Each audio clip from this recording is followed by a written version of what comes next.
में बारंबार नमन, पूज्य माता जी के चरणों में बारंबार नमन। सत्संग प्रेमी महानुभावों, पूजनीय माताओं एवं धर्मशिला बहनों, सबों को मेरा प्रणाम। परमाराध्य सद्गुरु महाराज जी की महती कृपा से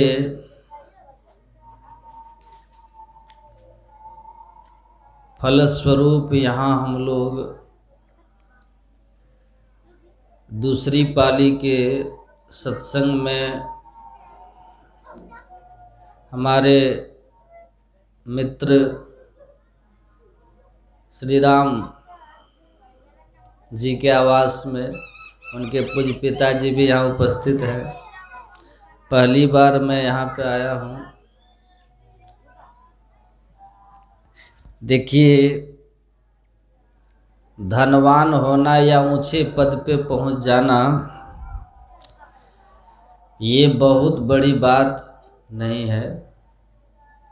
शुद्ध दारा और लक्ष्मी पापी के भी होए।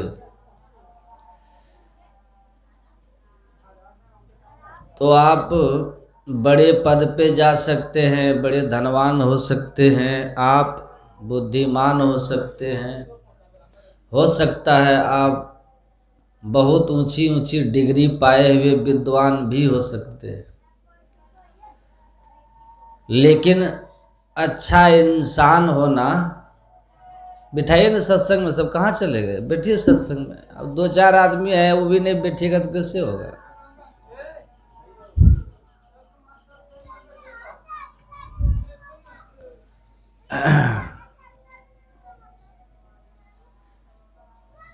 अच्छा इंसान होना ये बहुत बड़ी बात है कि आप एक अच्छे इंसान हैं। तो अच्छा इंसान होना चाहिए, तो आप अच्छा बनिएगा ना। इससे बड़ा क्वालिफिकेशन और कुछ नहीं होता है कि आप अच्छे इंसान हैं। इससे बड़ा क्वालिफिकेशन और कुछ है? और ये संस्कार जो है ना, एक तो अपने पूर्व का पुण्य होता है और दूसरा आपके वंश की परंपरा का प्रभाव पड़ता है संस्कार होना। क्योंकि आदमी जो बनता है ना, मनुष्य, उसके जीवन में दो चीज का महत्वपूर्ण रोल होता है। क्या क्या? ध्यान से सुनिए। एक पीछे का और एक वर्तमान का। पीछे का हमारा संस्कार, पीछे का हम कैसे पीछे इंसान थे, उसका संस्कार, वो मन। और दूसरा वर्तमान, जिसमें हमारा डीएनए, माता पिता दादा दादी की परंपरा और हमारा संग। आपके दोस्त कैसे हैं, संग कैसा है आपका, आपके मित्र कैसे हैं, इसका भी प्रभाव पड़ता है। और ये बहुत बड़ा रोल अदा करता है मित्र।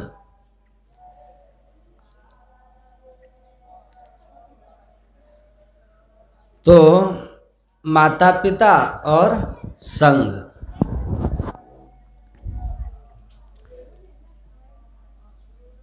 हम में से कोई अपने माँ बाप स्वयं चुने हुए नहीं है, ये हमें मिला है। और जो हमें मिला है उसको हमने स्वीकार किया। परमात्मा ने जिसके घर में हमें जन्म दिया, हमें लेना पड़ा ना। तो जन्म लेने में हमारी स्वतंत्रता नहीं है। हमारे माँ बाप कौन होंगे, भाई बहन कौन होंगे, ये हमारी स्वतंत्रता नहीं है। ये हमको मिलेगा और हमको उनके साथ होना है। पिताजी को बुलाइए ना सत्संग में, भाई को बिठाइए ना। कहाँ चले गए भाई? कम से कम घर वाला भी बैठे सत्संग। छोड़िए ना सब काम धंधा, अभी बंद कीजिए। अभी सब कुछ नहीं खाएंगे पिएंगे। अभी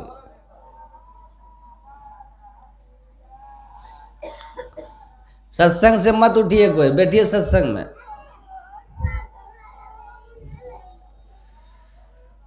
बोलिए श्री हमारे निर्माण में एक स्वतंत्रता है, वो है हमारा संग। ये हम चुनाव कर सकते हैं, हम किनके संग रहेंगे और किनके संग नहीं रहेंगे। हमारा मित्र कौन होगा, कौन नहीं होगा, हम अपने इच्छा से अपने मित्र का चयन करते हैं, अपने साथी का हम अपनी इच्छा से चयन करते हैं। और संत महात्मा लोग कहते हैं, सदग्रंथ भी कहता है कि इसका रोल सबसे ज़्यादा है, आपका संग कैसा है। आप रत्नाकर हो सकते हैं, लेकिन संग का प्रभाव आपको महर्षि वाल्मीकि भी बना सकता है। तो संग बहुत महत्व का चीज है, किसका संग कर रहे हैं, हमारा संग किनके साथ है। संत लोग कहते हैं, तजो मन हरि विमुखन को संग। हरि के विमुख लोग जो है उसका संग त्याग कीजिए। जो हरि विमुखन है, संग करना है तो उनका संग कीजिए जिनके साथ सुमति उपजत है, जिनके संग से सद्बुद्धि होती है, विवेक होता है, उनका संग कीजिए। उनका संग नहीं कीजिए जो कुबुद्धि प्रदान करे, जिनके संग से पड़त भजन में भंग। हमारा भजन ही व्यर्थ हो गया, ध्यान सत्संग हम कर ही नहीं पा रहे, तो व्यर्थ हो गया ना ऐसा संग। जीवन का उद्देश्य क्या है, सो बताइए। तो हम लोग अंग्रेजी में हम लोगों को ऐसे सिखाया जाता है ना, लिखिए ऐसे एम इन लाइफ, आपके जीवन का लक्ष्य क्या है। बैठिए, तो सभी लिखते थे, कोई जीवन का लक्ष्य डॉक्टर बनना है, कहते हैं, कोई इंजीनियर बनना है, कोई कलेक्टर बनना है, कोई व्यापारी बनना। जिनका जो लक्ष्य रहता है वो लिखता है, what is my aim of life and I was unable to decide it. मेरे जीवन का लक्ष्य क्या है। बुरा नहीं मानिएगा जो लोग हैं, मैं अपनी बात बता रहा हूं। आप जो हैं, जहां हैं वहीं ठीक है, उस ड्यूटी को ईमानदारी से आप निभाइए, आप महान हैं। जो जहां पे हैं, जिस पद पे हैं, उसको ईमानदारी से निर्वाह कीजिए तो आप महान हैं। मैं अपनी बात बता रहा हूं। जीवन का लक्ष्य क्या है, ये बात आदमी जैसे जैसे उम्र बढ़ता है ना, तब खुद से ही पूछने लगता है, एम इन लाइफ क्या है। संसार का कोई पद मनुष्य के जीवन का लक्ष्य नहीं होना चाहिए। इसलिए कि जीवन में जो संतुष्टि चाहिए वह संसार के किसी पद से प्राप्त नहीं होता। संसार के पद से प्राप्त हो भी जाएगा, लेकिन उस पद के साथ अगर अध्यात्म जुड़ जाएगा, तब अध्यात्म जुड़ गया तो संतुष्ट हो जाइएगा। क्योंकि मानव जीवन का एकमात्र लक्ष्य है आध्यात्मिकता, आत्मा से संबंधित। आध्यात्मिकता का अर्थ क्या होता है, आत्मा संबंधी ज्ञान। ईश्वर, आत्मा और परमात्मा संबंधी जो ज्ञान है वही अध्यात्म है।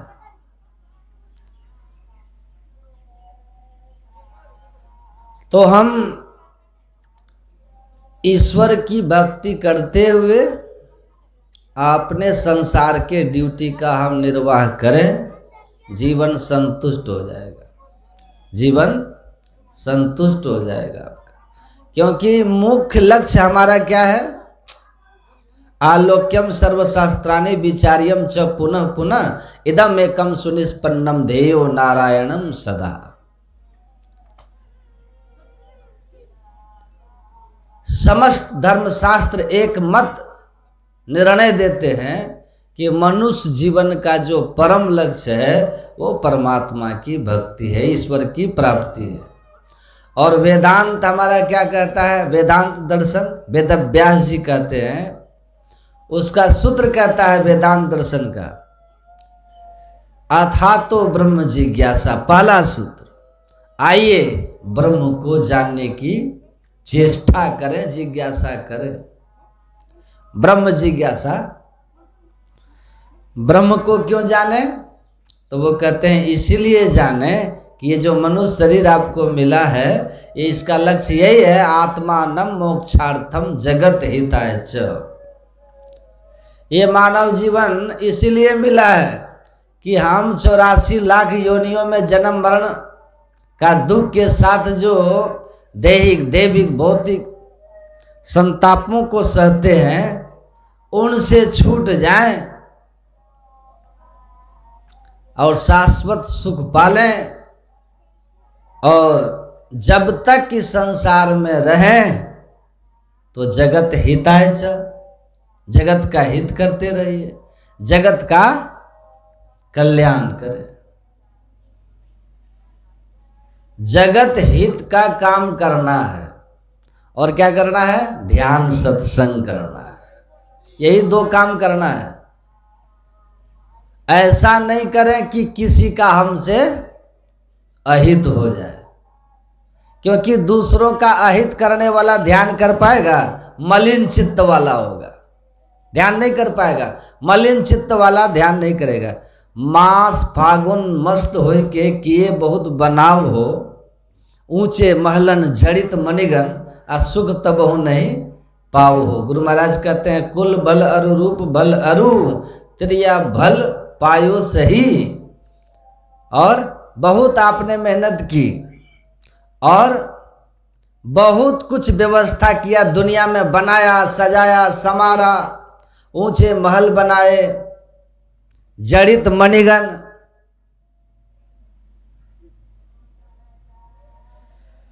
सुख मिला? नहीं मिला। सुंदर रूप दिया, ऊंचा पद सम्मान मिला, सुख मिला? सुंदर पत्नी मिली, पति मिले, सब कुछ तो मिला, लेकिन तब भी शांति और सुकून नहीं मिला। क्यों नहीं मिला? गुरु महाराज कहते हैं सब मिल गया, लेकिन ध्यान अगर नहीं किया तो शांति सुकून चैन, ये आनंद जीवन में मिलने वाला नहीं है, ये मिलने वाला नहीं है। इसीलिए सुख शांति और आनंद चाहते हैं तो ध्यान कीजिए।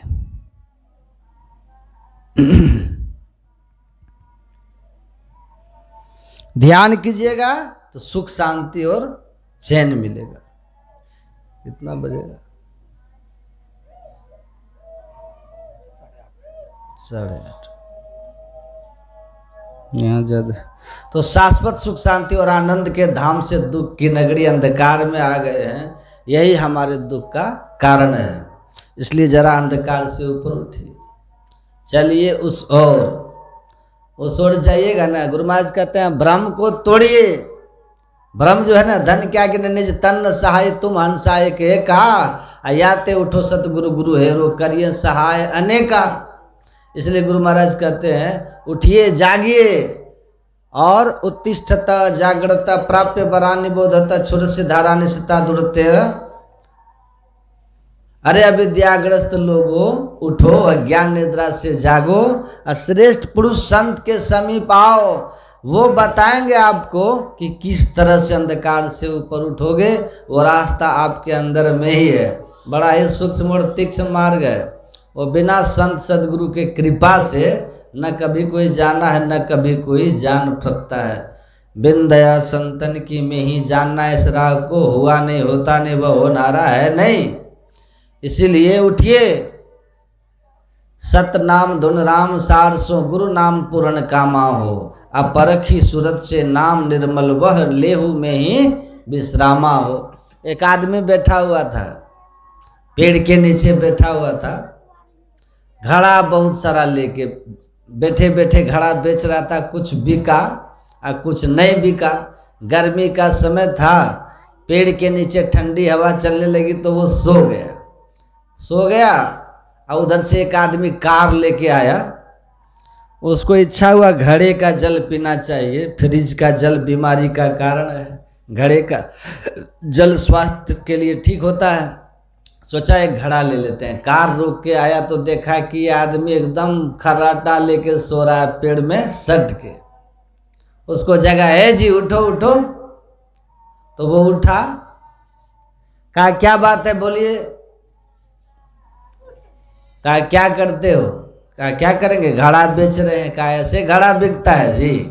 तो कहा कैसे बिकता है। कहा तुम तो खराटा लेके सो रहा है, क्या बेचेगा। तो घड़ा कैसे बेचे बताइए।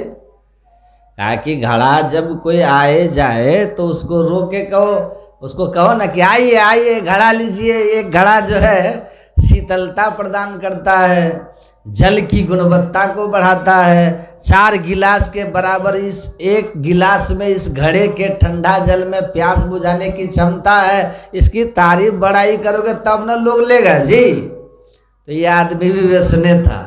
कहा तो इससे क्या हो जाएगा, इससे क्या हो जाएगा। तो कहा अरे उससे क्या होगा, ज्यादा से ज्यादा तुम्हारा घड़ा बिकेगा, बहुत तुमको बहुत पैसा होगा। तो कहा फिर क्या करेंगे पैसा को। अरे क्या करेगा, अरे जब पैसा हो जाएगा तो गाछ के नीचे घड़ा बेचने की जगह एक बढ़िया सा तुम अपना टटरा बनवा करके तब घड़ा बेचना सुख शांति से। कहा अच्छा फिर उसके बाद क्या करेंगे।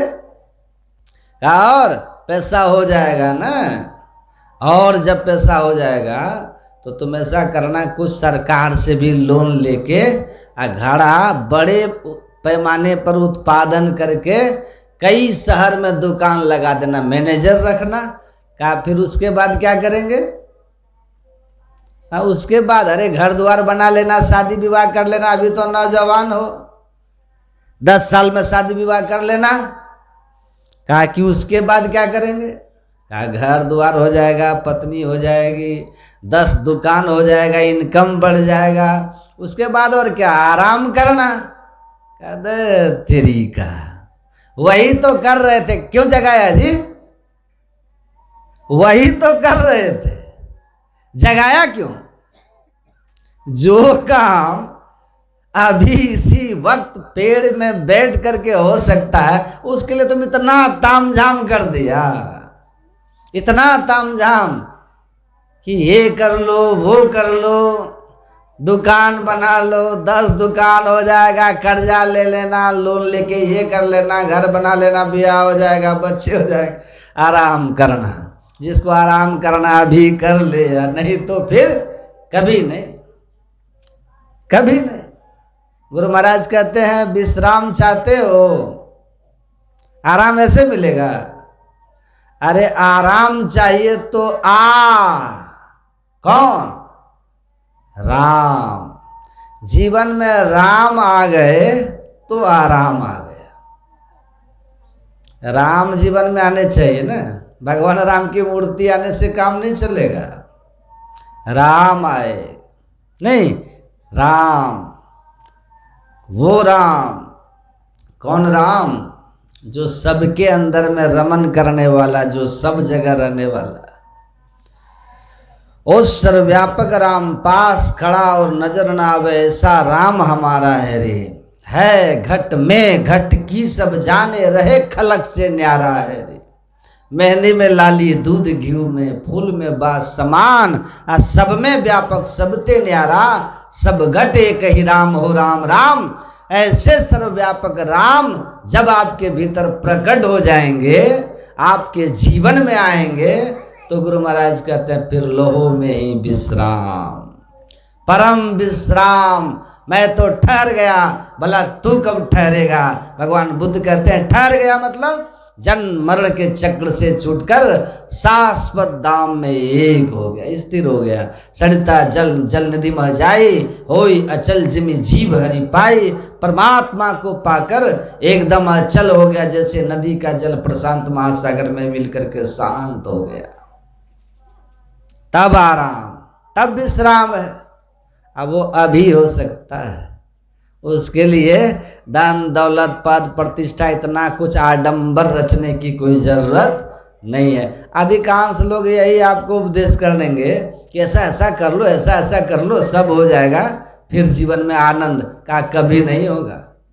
आनंद चाहिए तो अंतर्मुखी वृत्ति वाला बनो।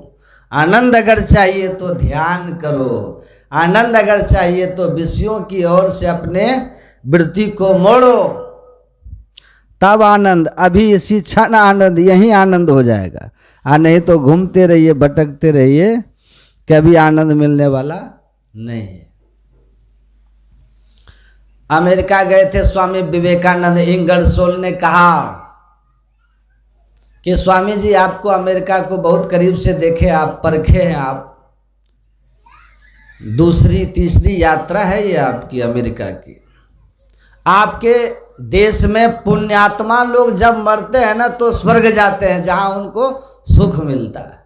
स्वर्ग में सुख मिलता है, जब तक स्वर्ग में रहते हैं सुख मिलता है, मैंने पढ़ा है। और आप अमेरिका को देखे हैं स्वामी जी, करीब से देखे।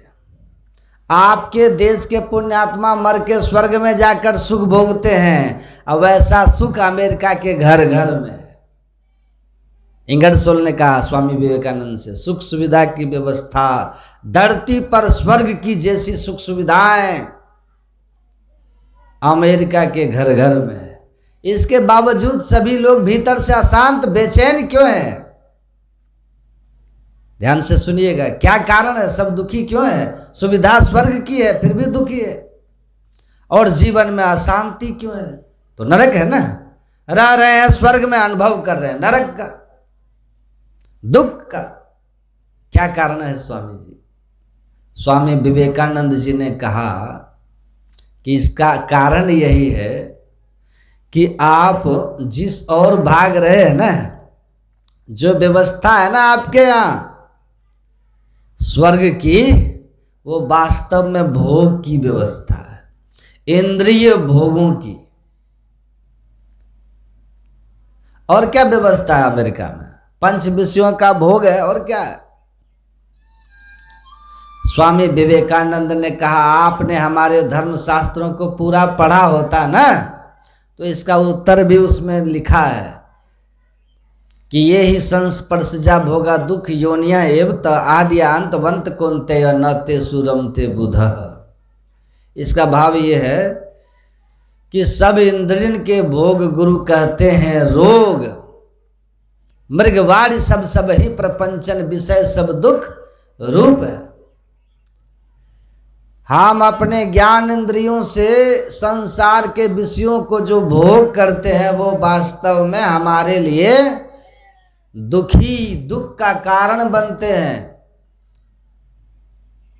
दुख का कारण बनते। भर्तृहरि ने क्या कहा? भोगम न भुक्त्वा वैमेव भुक्ताः। अरे लोग ये सोचते हैं कि मैं आंख से सुंदर सुंदर रूप का भोग किया, कान से अपने अनुकूल गीत सुने, बातें सुनी, भोग किया शब्दों के, जीवा से अच्छे अच्छे भोजन का स्वाद भोगा, त्वचा से स्पर्श का सुख लिया, नाक से सुगंध का सुख लिया। मैं इन सब को भोगा इन इंद्रियों के माध्यम से। लेकिन जब आदमी की उम्र ढलान पड़ जाती है ना, तो उसको महसूस होता है कि हमने भोगों को नहीं भोगा, बल्कि भोग ही हमें भोग गए। अब न आंख से दिख रहा है, न कान से सुनाई दे रहा है, न हमारा पेट किसी को पचा सकने की स्थिति में है, न त्वचा हमारा स्पर्श के लिए रह गया। तो भोग को किसने भोगा? भोग ने हमें भोग लिया। तब उसे अनुभव होता कि भोग हमको भोग गए, हम गलत फहमी में थे कि हम भोगों को भोग रहे हैं।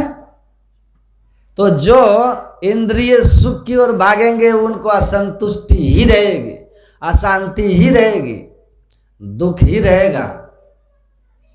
लेकिन जो जीवन में भोगों से ऊपर उठने का यत्न करेगा, ध्यान करेगा, सत्संग करेगा, उसके जीवन में सुख शांति रहेगी। ध्यान कीजिए, सत्संग कीजिए, बैठ करके ध्यान कीजिए, जीवन से संतुष्ट हो जाओगे। धन संपदा वैभव और व्यस्तता इतनी ही रहेगी, ध्यान करोगे फिर भी, लेकिन जैसे भोजन, शयन, लोगों से मिलने जुलने, अखबार पढ़ने, टीवी देखने के लिए आप समय निकाल लेते हो ना, व्यस्तता के बीच भी निकाल लेते हो ना, उसी तरह से थोड़ा थोड़ा समय सुबह शाम ध्यान के लिए भी निकाल कर देखो, आप अपने जीवन से सुखी हो जाओगे, संतुष्ट हो जाओगे। और नहीं करोगे तो भक्तिहीन नर सब सुख कैसा, लवन बिना बहु व्यंजन जैसा। भक्तिहीन व्यक्ति के सारे सुख कैसे हैं, जैसे 56 भोग बिना नमक का हो। कैसा लगेगा खाने में? बिना नमक का 56 भोग खाया जाएगा? उसी तरह से नमक ना हो, पनीर शाही, क्या बोलते हैं, शाही पनीर हो कि मटर पनीर हो, चाहे आलू गोभी, बराबर ही स्वाद लगता है बिना नमक का। नमक टेस्ट बनाता है ना। नमक का क्या रोल होता है भोजन में? To taste. नहीं, हर आदमी अपने स्वाद के हिसाब से नमक का उपयोग करते हैं। तो नमक नहीं डालेंगे सब्जी में तो सब भोजन फीका। वैसे ये धन पद प्रतिष्ठा, पैसा, महल, अटारी, बंगला, संसार, परिवार, ये बिना ध्यान सत्संग के आपको कभी संतुष्ट नहीं दे सकता। क्यों जी, सही कह रहा हूं कि नहीं? है, ये बात समझ में आ जाए लोगों को ना, तो आपका जीवन कमाल हो जाएगा, जीवन में क्रांति हो जाएगी, समझिए, रिवॉल्यूशन हो गया। और ये जवानी में होनी चाहिए, बुढ़ापा में नहीं। जब आपके शरीर इंद्रियां सब आपका ही संग छोड़ रही है, तो फिर वो भगवान का भजन कैसे करेगा?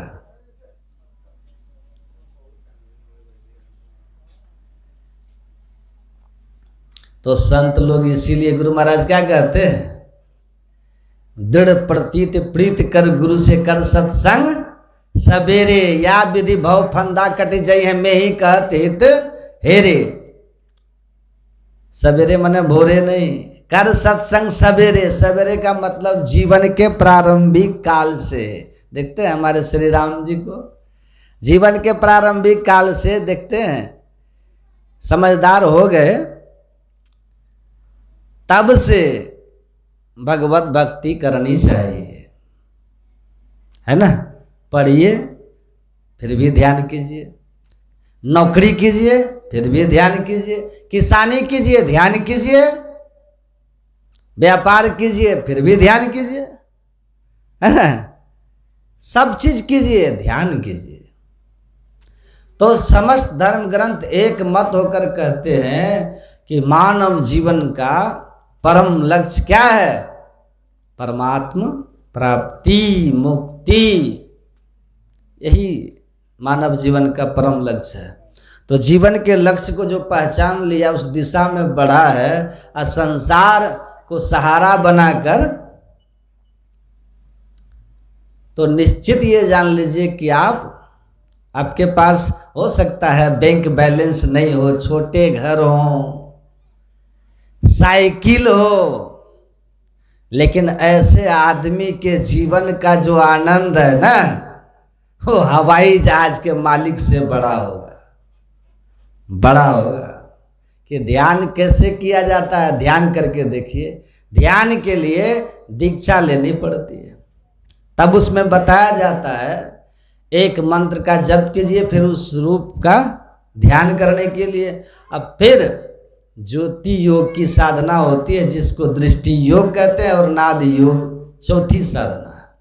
ये 4 साधनाएं हैं ध्यान के लिए, चित्त के सिमटाव के लिए। इसका फल क्या है? आपको शांति तो मिलेगी ही, ठीक ठीक ध्यान करेंगे ना तो ध्यान के अंतिम अवस्था में आप समाधि को प्राप्त करेंगे और वहां आप ये जाकर के अनुभव कर लेंगे, यस गॉड एग्जिस्ट, हाँ ईश्वर है,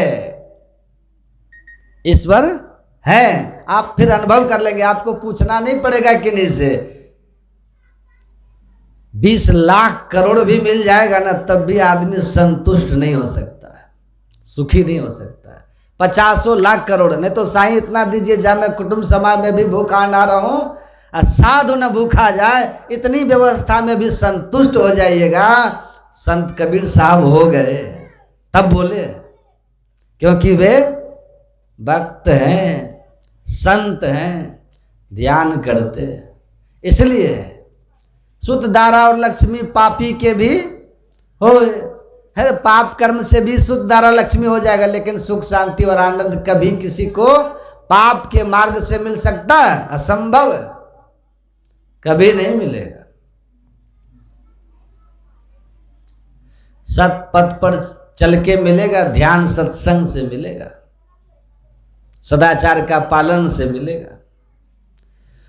तो तुलसीदास जी महाराज कहते हैं कि मुद मंगलमय संत समाजू, जो जग जंगम तीरथ राजू। जो आनंद है ना जीवन का और कल्याण, ये दोनों जो है हम सब चाहते हैं। हम आनंदमय जीवन चाहते हैं, सुखी जीवन चाहते हैं, शांतिमय जीवन चाहते हैं, चाहते कि नहीं? जिसके जीवन में सुख शांति है वही आनंद है, उसी को आनंद है। तो हम लोग सुख शांति आनंद चाहते हैं और साथ ही साथ अपना कल्याण भी चाहते हैं। कोई ऐसा यहाँ है जो ये चाहता है कि मैं यहाँ सुख से रहूँ और मरने के बाद दुख में चला जाऊं? चाहते हैं? कोई चाहते हैं? यहाँ सब चाहते हैं कि यहाँ भी सुखी रहूं और इस जीवन के बाद भी सुखी रहूं।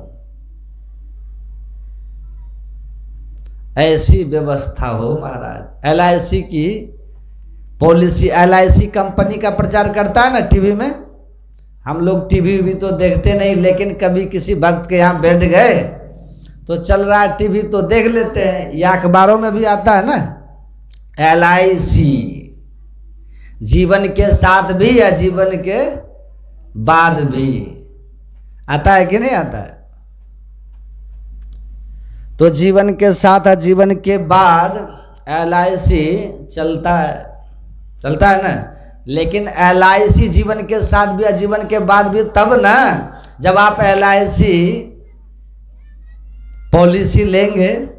आप पॉलिसी का प्रीमियम जो है आप जमा करेंगे तब ना, तभी ना साथ और बाद। लेकिन अच्छी तरह से समझिए बात।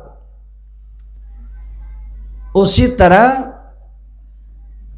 जीवन के साथ और जीवन के बाद अगर सुखी रहना चाहते हैं तो भगवान श्री राम कहते हैं, जो परलोक यहाँ सुख चाहो सुनिमम वचन हृदय दृढ़ सुलभ सुखद मार गया भाई, भक्ति मोर पुराण श्रुति गाई। भक्त परमात्मा की भक्ति यहाँ और वहाँ, जीवन के साथ और जीवन के बाद दोनों जगह आपको सुखी रखेगा। तो प्रीमियम तो देना पड़ेगा ना। आज 24 घंटा में सुबह शाम 1-1 घंटा दीजिए प्रीमियम। यही प्रीमियम है भाई, भगवान के भक्ति और ध्यान में यही प्रीमियम है। और ये LIC की पॉलिसी जो है ना, जीवन के बाद आपके काम तो नहीं आएगा। आएगा LIC वाला? आप तो निकल लिए, जो रह गए आपका परिवार उसके काम आता है। आपको बीमा की कितनी राशि मिलेगी, या जिनके नाम से पॉलिसी है वो चले गए तो कितना मिलता है, पर उनके परिवार को सुरक्षा मिलती है ना। अमन में एक संतुष्टि की, अगर हमको कुछ हो गया तो हमारे बच्चे सड़क पे नहीं जाएंगे। तो जीवन के साथ तो सुरक्षा है, आपके जाने के बाद परिवार की सुरक्षा आपकी नहीं है।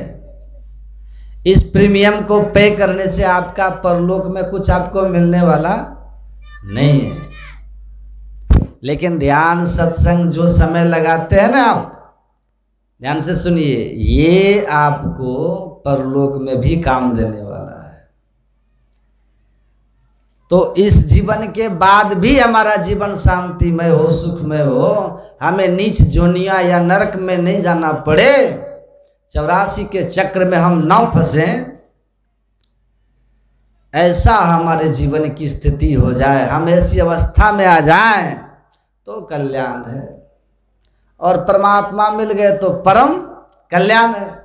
जो भी धर्मशास्त्र पढ़ेगा वो यही कहेगा कि असली बात यही है जो बाबा बता रहे हैं, जो असली चीज यही है, असली ज्ञान यही है, संत मत में है। उसमें थोड़ी ना अपने मन से हम कुछ बोलते हैं। यहाँ न पक्षपात कछु राखो, वेद पुराण संत मत भाखो। अरे वेद की बातें, पुराणों की बातें, संतों की बातें हैं, उसका कोई खंडन कर सकता है? बाहर से हम बोलेंगे तब ना। तो कैसे कोई कह देगा कि नहीं, बिल्कुल यथार्थ ज्ञान है संत मत का, और अध्यात्म का एकदम शुद्ध स्वरूप जो है ये संत मत में ही है। इसका कोई खंडन ही नहीं कर सकता। कोई ऐसे बकठेठी करे तो अलग बात है ना। मानव सही अर्थ में बने, सही अर्थ में हम मनुष्य बने। मनुष्य का शरीर धारण करना और मनुष्य के गुणों से युक्त होना दोनों अलग अलग बात है। आप मनुष्य के शरीर में हो सकते हैं, लेकिन आचरण, व्यवहार, सोच, संस्कार, भोजन आपके पशु वाले हो सकते हैं, व्यवहार हो सकते हैं। और इसीलिए मनुष्य शरीर में भी बहुत लोगों को कहा जाता है ना कि गधा है, घोड़ा है, बैल है। जी, शरीर तो मनुष्य का है, लेकिन व्यवहार उसका, बोली व्यवहार किसका है? कुत्ता बैल इसलिए नहीं बोल देता है लोग, राक्षस कहीं का। अब रावण राक्षस तो था नहीं। राक्षस जो है कोई योनि थोड़ी ना है, रावण राक्षस था। आप जानते हैं विश्वश्रवा मुनि का बेटा था रावण। विश्वश्रवा आदमी थे भाई, ऋषि थे, पुलस्त ब्रह्मा के पुत्र थे, जिनका वो पोता था रावण। सब आदमी थे, बड़े श्रेष्ठ लोग थे।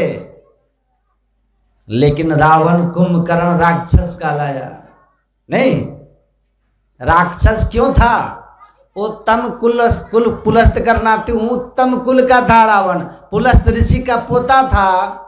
लेकिन महिष खाए और मदिरा पाना, खान पान दोनों अपवित्र थे।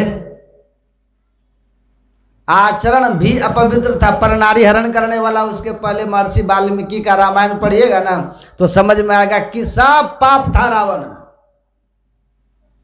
इसलिए तो ऋषि श्रापित किए थे कि जबरदस्ती करोगे ना तो नष्ट हो जाओगे। इतना जबरदस्ती करता था ऋषि कन्याओं के साथ रावण। पढ़िए वाल्मीकि रामायण। तो सारे पाप थे रावण में। मनुष्य था रावण, शरीर से, खान पान और आचरण से वो रावण राक्षस था। इसलिए गुरु महाराज को एक महात्मा जी ने कहा ना कि आप हमको चमत्कार दिखलाइए, तो बिना चमत्कार का नमस्कार नहीं महाराज। तो गुरु महाराज ने पूछा चमत्कार क्या होता है? महात्मा चुप हो गया। गुरु महाराज ने कहा सदाचार ही चमत्कार है। झूठ, चोरी, नशा, हिंसा, व्यभिचार, और हिंसा के क्रम में ये मांस मछली आदि का सेवन नहीं करना, ये जिनके अंदर नहीं है। ये कितनी ऊंची बात है कि आप, कोई आदमी आपके समाज में ऐसा है जो मांस मछली अंडा नशा का सेवन नहीं करता, झूठ नहीं बोलता, पर नारी को माता की तरह, बहन की तरह समझता है, किसी का धन बेईमानी नहीं करता है। आप सोचिए कितना महान आदमी होगा, है ना? महान तो है ही। लड़ाई झगड़ा जो नहीं करता, मेल प्रेम से जो रहता है, ऐसे लोग को सब हृदय से देवता कहते हैं। देवता है, आदमी नहीं, पूज्य हो जाता है उस समाज में।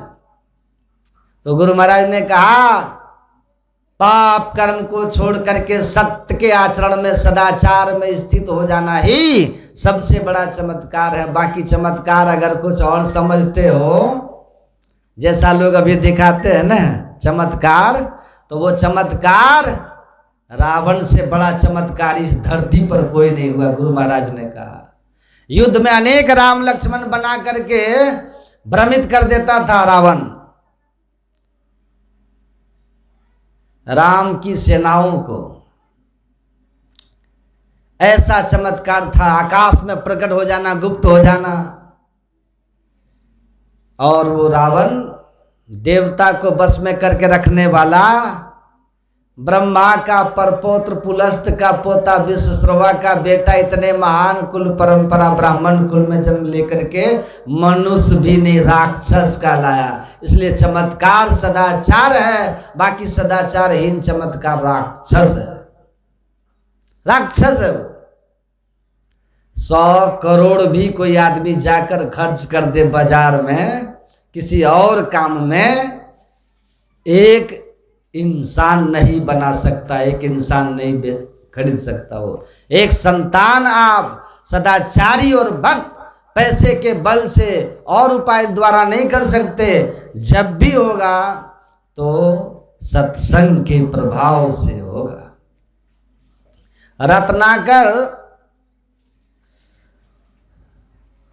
रत्नाकर को वाल्मीकि सत्संग ने बनाया। प्रसेनजीत राजा की सारी सेना जिस अंगुली माल से डरती थी, उस अंगुली मार को महान बौद्ध भिक्षु बुद्ध देव ने बनाया कि नहीं? तो सरकार के शासन और डंडे से भय पैदा तो हो सकता है, डर से लोग, जब सत्ता मजबूत होगी ना, तो शासक जब मजबूत होता है तो अपराधी भय से कुछ शांत हो जाते हैं, तो अपराध थोड़ा कम हो जाता है ना? ध्यान से समझिएगा, अपराध कम हो जाता है। सत्ता कमजोर पड़ जाती है ना, तो फिर अपराधी पैदा हो जाते हैं। पैदा नहीं होता, वो थे ही। अब अवसर मिल गया तो अपना लक्षण दिखाना शुरू कर दिया, सत्ता कमजोर होने के कारण। लेकिन संत के शरण में जो आ गए, सत्संग में जो आ गए, उनका आंतरिक परिवर्तन हो जाता है। सत्संग से वो भीतर से बदल जाते हैं। अवसर मिलने पर भी अब वो गलत काम नहीं करेगा। मनुष्य बन गया ना सत्संग के द्वारा। इसीलिए संतों का ये ज्ञान है, सत्संग का ज्ञान है। जब तक सत्संग नहीं करेंगे तब तक कल्याण नहीं होगा, क्योंकि कल्याण का जो मार्ग है वह सत्संग से ही मिलता है। प्रसंग मजरम पासम आत्मन कवियो विदु स एव साधु सुकृते मोक्ष द्वारा मपावृतम। भगवान कपिल माता देवहूति को कहते, हे मां, प्रसंग मजरम पासम आत्मन कवियो विदु। जब हमारा अनुराग, हमारा प्रेम संसारी लोगों के साथ जुड़ जाता है, आसक्ति हमारी संसारी लोगों के साथ होती है, जिनके जीवन का लक्ष्य संसार का भोग विलास है, तो फल क्या होता है कि हमारे ऊपर और बंधन पड़ जाता है, और बंधन पड़ जाता है।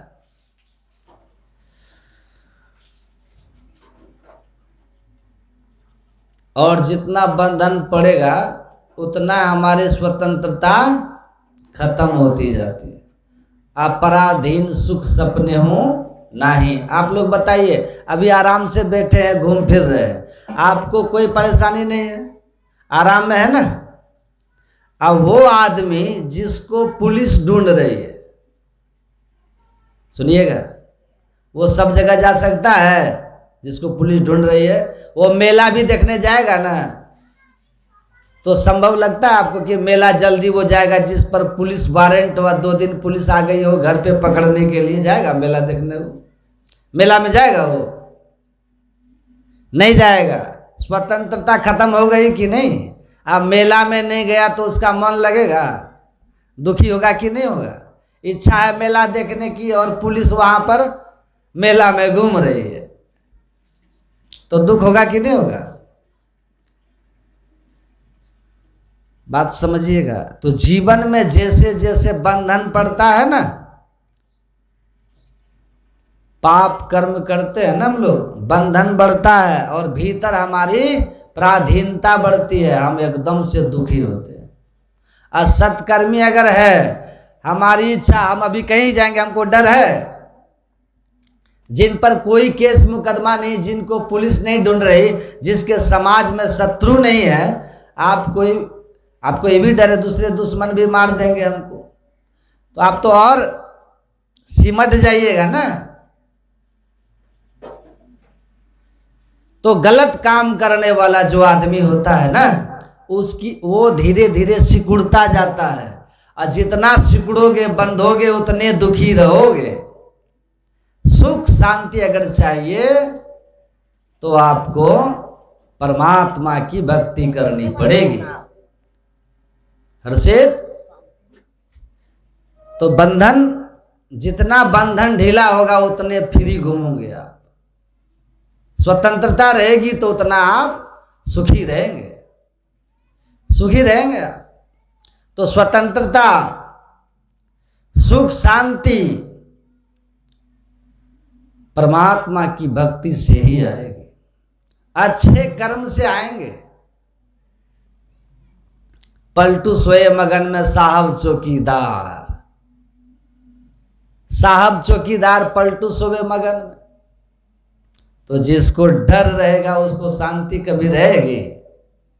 हैं? डरा हुआ आदमी शांति से रह पाएगा, सो पाएगा? अच्छा कर्म कीजिएगा तो पलटू कहते हैं, पलटू सोए मगन में साहब चौकीदार। हम मगन में सोते हैं, परमात्मा हमारी चौकीदारी करता, हमको किसका डर है? बिगाड़े ही नहीं किसी का तो रक्षा करेंगे परमात्मा। तो राह ठीक करना है, सही राह पे चलिए। भगवान कपिल कहते हैं माता से, संसारी आदमी के संग में आदमी का जो है ना मनोवृत्ति खराब हो जाती है, कर्म बिगड़ जाता है। कर्म बिगड़ जाता है तो उसके जीवन में दुख आता है, क्योंकि उसके ऊपर बंधन पड़ जाता है। बंधन पड़ गया, थाना में नहीं जाना, मेला में नहीं जाना है, शादी विवाह में मत जाना, पुलिस को कोई मुखबरी कर देगा, बंधन है ना आपके ऊपर। छोटा उदाहरण दे रहा हूं आप लोग को, समझिए बात को। जम का बंधन अलग है, ये तो पुलिस का बंधन है। कुछ ऐसे पाप है जिसकी सजा सरकार नहीं देती है। मुर्गा को अभी 9 दिन दुर्गा दुर्गा होता है ना, हुआ ना, देख उसके बाद मुर्गा मुर्गा होता है, हो जाता है कि नहीं? हम मोटरसाइकिल पे देखे एक आदमी बकरा लेके जा रहा था, बकरा लेके, हम मन में समझ गए कि ये बकरा जो है प्रसाद बनने जा रहा है। 9 दिन नवरात्रा चला है, लहसुन प्याज भी नहीं खाएगा, बहुत लोग अन्न भी नहीं खाएगा, नमक भी नहीं खाएगा। ऐसे तो बहुत को जानता हूं जो नमक अन्न नहीं खाते। उसके बाद बकरा से उद्घाटन करता है। तो आप जब गलत कीजिएगा ना तो आप बंधन पड़ेगा आपके ऊपर। तो कुछ पाप कर्म है, ये बकरा मुर्गा मार रहे हैं, खा रहे हैं, इसकी सजा तो सरकार नहीं देती, इसके लिए कोई थाना नहीं, इसके लिए कोई कोर्ट नहीं है। पर खाली आदमी को मारते हैं, किसी के चुरा करके मारते हैं, किसी के जीव, तभी पाप है, तभी मतलब सजा मिलता है। ऐसे कोई सजा है? कुछ नहीं। लेकिन परमात्मा जो है उनके पास थाना भी है, कोर्ट भी है, जेल भी है, और थानेदार, जज और जेलर तीनों ईश्वर अपना व्यवस्था करके रखे। वो किसी से पूछते नहीं है। स्वयं जज है, जा से कर्म छिपावत हो सो तो बैठा घट में घर छाए। वो गवाह नहीं लेते किन्हीं से, वो कहते मैं आंख से देख लिया हूं, सब जगह हूं और सबके कर्मों को देखता हूं। आप सुने ना कि एक गुरुजी थे जो अपने विद्यार्थियों को कहा कि शिक्षा समाप्त हुआ, सब अपने घर से एक एक सामान लाना, लेकिन कोई देखे नहीं, छिपा के लाना। तो सब कुछ न कुछ छिपा कर गुरु दक्षिणा ले आए। एक लड़का खाली आया, कहा कि सब कुछ ले आया, तुम नहीं लाया जी? कहा गुरुदेव आपने एक दिन कहा था ना कि परमात्मा सब जगह है और वो सब के सब कर्मों को देखते हैं, और आपने कहा था छिपा के लाना, कोई देखे नहीं। तो जब परमात्मा सब जगह है तो उनसे कैसे छिपाता मैं जो भी सोचता था लूं, तो मुझे लगता था ईश्वर सब जगह तो देख ही रहे हैं ना। आज संत लोग कहते हैं सब जगह है, तुम्हारे भीतरे में है, तुम्हारे जासे कर्म छिपावत तो सो तो बैठा घट में घर छाए। भीतरे बैठ के सब देख रहे हैं, अच्छा करो जो करना है। तो जज स्वयं है, गवाह नहीं लेते, सीधा फैसला सुनाते हैं। और उनका जेलर यमराज है, या दुनिया बंदी गृही यम के जमराज। यमदूत सिपाही बहिया पकड़ जम ले चला, कोई संग न साथी हो। यमदूत पीटते हुए ले जाता, इसलिए संत लोग कहते करो रे बंदे वादिन की तदबीर। जब जमराजा आन पड़ेंगे नेक धरत ने धीर, मुंगडिन मार के प्राण निकासत व्याकुल होत शरीर। तो सावधान रहिए, वो देख रहे हैं, उनकी अदालत में फैसला हो जाएगा। आप निरीह पशुओं को जीवा के स्वाद के लिए मार कर खा जाते हैं, तो वो सब ईश्वर की संतान है, वो निर्णय करेंगे। इसलिए बहुत ऐसे पाप है जिसके लिए सरकार के यहाँ सजा नहीं है, लेकिन वहाँ है। तो सावधान रहिए, सत्संग सुनिए ध्यान से। कर्म के बंधन आपके ऊपर पड़ेंगे और बंधन पड़ेगा, पाप का बोझ बढ़ेगा, तो संसार में भी दुखी रहोगे, परलोक में भी दुखी रहोगे। पाप की बोझ धरे सिर ऊपर, किस विधि हुए हल की, जगत में खबर नहीं पल की। इसलिए सुकृत कर ले नाम सुमर ले, को जाने कल की। कल की खबर नहीं है, इसलिए जो हो सके अच्छे कर्म ध्यान कीजिए, दूसरे की मदद कीजिए। सब जीव को भगवान कृष्ण कहते प्राप्त बनते मामे व सर्वभूत हिते रता।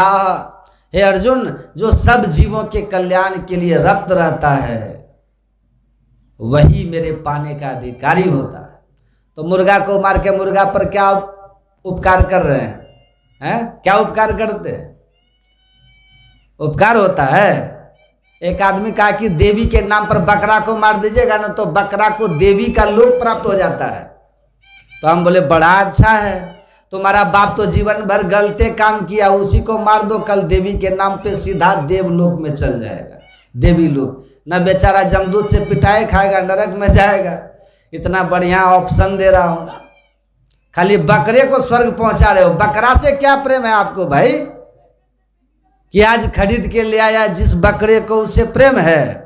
आज जो लोग पाप करके नरक जाने वाला है, इनके बारे में क्यों नहीं सोच रहे हो? उनका गर्दन उड़ा दें, आप पहुंचा दें उसको स्वर्ग ने, तो ये तो नरक जाने वाला है। तो लोगों के पास बहाने हैं, मूल बात है खाने हैं। देवोपहार व्याजन यज्ञ व्याजन वाथवा धनंति जंतु गत घृणान घोरांत यांत दुर्गतिम। देवी के नाम पर या यज्ञ के नाम पर पशुओं की जो बलि देता है, मरने के बाद घोर नरक में जाएगा। देवी पुराण में लिखा है, पढ़ लीजिए। लेकिन आप नहीं मानिएगा तो भोगिएगा, तो बंधन में पड़िएगा, नरक और जम की मार खाइएगा। सत्कर्मी बन करके रहिएगा तो स्वतंत्रता होगी। इसीलिए कहा सौ एव साधु सुकृते मोक्ष द्वारम अपावृतम। लेकिन वही स्नेह प्रेम जब संत महापुरुषों के चरणों में जुड़ता है, सज्जन लोगों के संग जब स्नेह बढ़ेगा, संग बढ़ेगा, सतमार्ग पर चलने वाले, भक्ति के पथ पर चलने वालों के साथ स्नेह जुड़ेगा, तो आपके लिए बंधनों को तोड़ने वाला होगा, मोक्ष का मार्ग प्रशस्त करेगा, दुख मुक्ति का रास्ता खोलेगा। तो दुख धन के अभाव में नहीं है भाई, दुख तो आदमी को अपने कर्मों के कारण होता है। धनवान आदमी भी बड़ा दुखी होता है और कमा करके मेहनत करके खाने वाला भी सुखी होता है। बस केवल कर्म सही होना चाहिए, कर्म सही होना चाहिए। गलत तरीके से धन कमाने वाला आदमी खुद के नज़र में अप्रतिष्ठित रहता है, असम्मानित, खुद की नज़र में रहता है असम्मानित। इसलिए वो कोई उसको सम्मान करता भी है ना, तो वो जानता है कि मुंह पे हमको प्रणाम करता है, पीछे गाली देता होगा, क्योंकि वो स्वयं की दृष्टि में ही गलत होता है। और जो स्वयं सही राह पे चलता है वो अपने ही दृष्टि में सम्मानित होता है, और जो अपने दृष्टि में सम्मानित है अपने सत्कर्म के कारण, उसको बाहर के लोग सम्मान दे या नहीं दे उससे कोई फर्क नहीं पड़ता है। उसको आप मान दे या अपमान करें, जैसा अमृत तैसा विष खाटी, जैसा मान तैसा अपमाना, हरस शोकता के नहीं शत्रु मित्र समान, अकह नानक सुन रे मना मुक्त ताहि तू जान। तो आप प्रतिष्ठित रहिएगा ना, किसी का अपमान करने से आपको कोई फर्क नहीं पड़ेगा, क्योंकि आप जानते हैं कि मैं अच्छा आदमी हूँ। आप अपना सर्टिफिकेट अपने हाथ से बना लेंगे ना कि मैं अच्छा आदमी हूँ ईमानदारी से, फिर आपको किसी और की सर्टिफिकेट की ज़रूरत नहीं है, क्योंकि आप अपने बारे में बहुत अच्छे से जानते हैं। दूसरे को कह दीजिएगा हम क्या गलती करते हैं, एकांत में बैठ करके आंख बंद करके अपना विचार अपना कर्म देखिएगा, तो आपको पता चल जाएगा कि हम कैसे अच्छा है कि नहीं है। अपना अपा दीपो भव, भगवान बुद्ध कहते हैं अपना दीपक बनो, खुद के बारे में सोचो, चिंतन करके देख लो। तो अमीर आदमी पाप कर्म से अगर बना है अमीरी, तो वो सुखी नहीं होगा, वो खुद की नज़र में गिरा हुआ होगा। गरीबी में ईमानदारी है, सदाचार और भक्ति है, ध्यान सत्संग है, उसके जीवन में शांति है, उसको गौरव होता है, स्वयं पर गौरव होता है। रविदास खुद को कहते कह रविदास चमारा, उनको रविदास जूता बनाने का कोई गलानी नहीं है, क्योंकि रविदास अपने आप में प्रतिष्ठित है, स्वयं की नज़र में रविदास प्रतिष्ठित हैं, और इसलिए उनको कोई फर्क नहीं पड़ने वाला तुम क्या कर रहे हो। उनको अब आदर दे रहे हो कि नहीं दे रहे हो, दोगे तो तुम्हारा लाभ, नहीं दोगे तो तुम्हारी हानि, पर हमें उससे कोई फर्क पड़ने वाला नहीं है।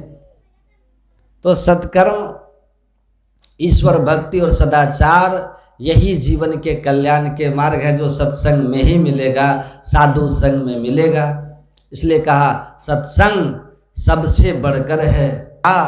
जैसे धरती से अनेक तरह के फल फूल अन्न आदि उपजते हैं ना, उसी तरह से सत्संग से संसार का सुख शांति मान प्रतिष्ठा सब मिलता है। सुनि समझे जन मोदित मन मज्जयति अनुराग, लहहि चार पल अछत तनु साधु समाज प्रयाग। संत समाज रूपी प्रयाग में आप सब कुछ पा सकते हैं। सच अच्छी बुद्धि मिलेगी, जस होगा, कीर्ति होगी और सदगति भी होगी। मरने के बाद धन ऐश्वर्य, मरने के बाद सदगति, और सबसे बढ़कर के उत्तम आचरण, भलपन, अच्छा व्यवहार, इनसे बड़ी पूंजी तो कुछ है ही नहीं।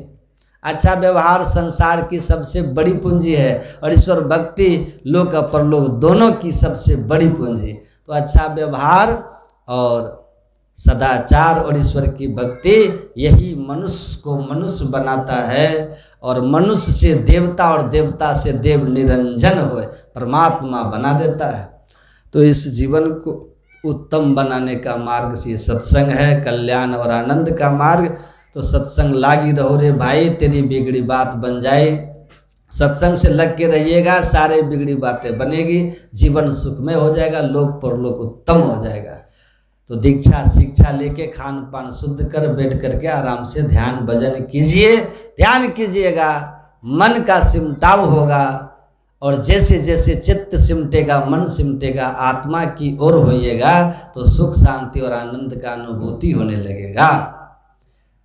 महाराजा हो जाइएगा, महारानी हो जाइएगा, है ना। बस सरल और सहज साधन है, एक मंत्र का जब उससे संबंधित रूप का ध्यान, मन के पूर्ण सिमटाव के लिए दृष्टि योग की साधना, जिसे बिंदु ध्यान कहते हैं। सीख के कीजिएगा तो बड़ा सहज है, और नहीं जानिएगा तो बहुत कठिन है।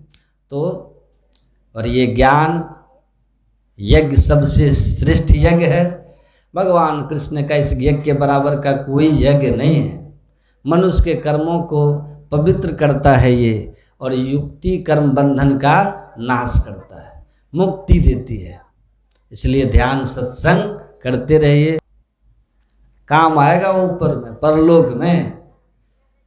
और 1 करोड़ काम छूट जाए तो छूट जाए, छोड़ देना, लेकिन कोटिम त्यक्त्वा हरिम स्मरेत्, लेकिन 1 करोड़ काम छोड़ करके समय पे बैठ करके ध्यान जरूर करना, ध्यान कर लेना। क्योंकि ध्यान का संस्कार जो है पुण्य भी देगा, स्वर्ग भी देगा, और पुनर्जन्म अगर हुआ तो मनुष्य शरीर मिलेगा, और नहीं तो मोक्ष अंत में फलित हो जाएगा।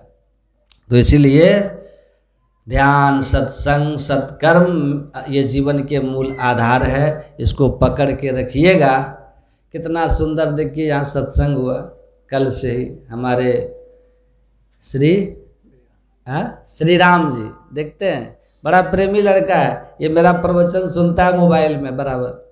देखिए अब की बार बुला के सत्संग करा ही लिए, लोगों को लाभ हुआ, इनको भी लाभ हुआ, इनके पूरी परिवार को लाभ हुआ। तो धन तो बड़े बड़े लोगों के पास होता है, लेकिन धर्म में सबका मन नहीं लगता। ये जब इनकी कृपा होती है ना, तभी धर्म में मन लगता है, सत्संग में मन लगता है। तो इतना व्यस्त जीवन के बाद भी ये अपना समय निकालते हैं और सत्संग में बैठते हैं, सत्संग कराते हैं, सत्संग के लिए लोगों को अवसर देते हैं, उपलब्ध कराए ना। देखिए माइक सब लगा दिए, इतना अच्छा व्यवस्था कर दिए। यही तो असली जीवन है। बाकी जितना जमा करते जाइए ये तो सब छोड़ जाइएगा, और यही जो है ना साथ जाएगा। इसलिए संसार और परिवार के लिए भी करो, पर अपनी आत्मा का ख्याल हरदम रखो। इसका साथी क्या है? आत्मा का साथी क्या है? सत्संग, ध्यान और सत्कर्म। तो सत्संग, ध्यान और सत्कर्म में अपने जीवन को लगाते रहिए और जीवन को सार्थक बनाइए। मैं गुरु महाराज जी से आप सबके लिए प्रार्थना करूंगा कि आप लोग का जीवन भक्तिमय, सुखमय हो। आपके पूरे परिवार के सभी लोगों के लिए ऊपर गुरु महाराज की कृपा बनी रहे, सबका जीवन सुखमय हो। और आप सब लोग जो यहाँ सत्संग में समय दिए, सत्संग सुने, आप सभी लोगों के लिए गुरु महाराज से प्रार्थना, सबका शुभ हो, मंगल हो, कल्याण हो। बोलिए श्री सद्गुरु महाराज।